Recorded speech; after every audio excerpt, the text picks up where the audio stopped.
И начали они с чашки чая и с зверюшками. И также мы о чем-то приятном болтали. Ну, как провели время? Да особо ничего. Ну, что нового? Да так. Но через пару часов мы услышали какой-то грохот.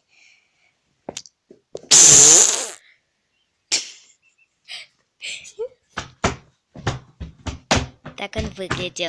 Это соседи стали топать там ногами, но они так шумно, как будто в доме слон. Права, нужно это выяснить. Пойдем проверим. Пойдем.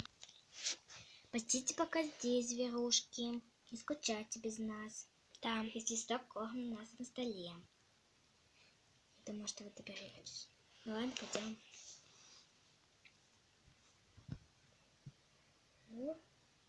Вроде ничего не стучит. Да. Смотри, здесь горит свет. Да, значит, кто-то здесь есть.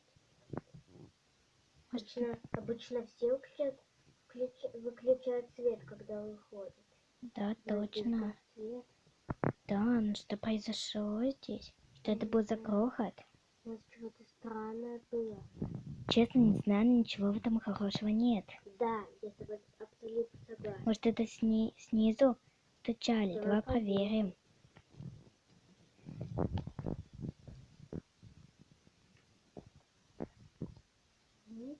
Здесь тоже ничего нету. Абсолютно ничего нету. Может, это нам послышалось просто?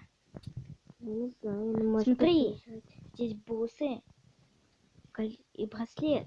Да, но это нам не интересует, это чужие вещички. Точно. Надо их воровать. Точно они отсюда. Ну, давай подумаем.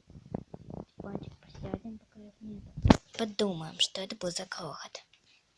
Мы пару часов думали, но не могли найти ответы.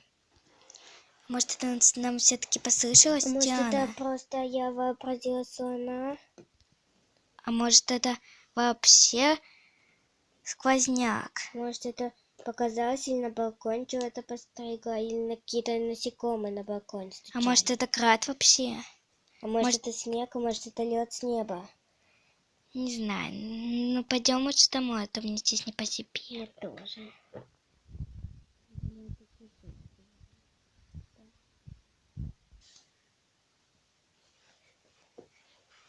Маркиз. Джейден. Я тебе сейчас дам корма.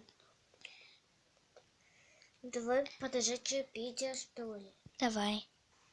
Мы продолжим чаепитие.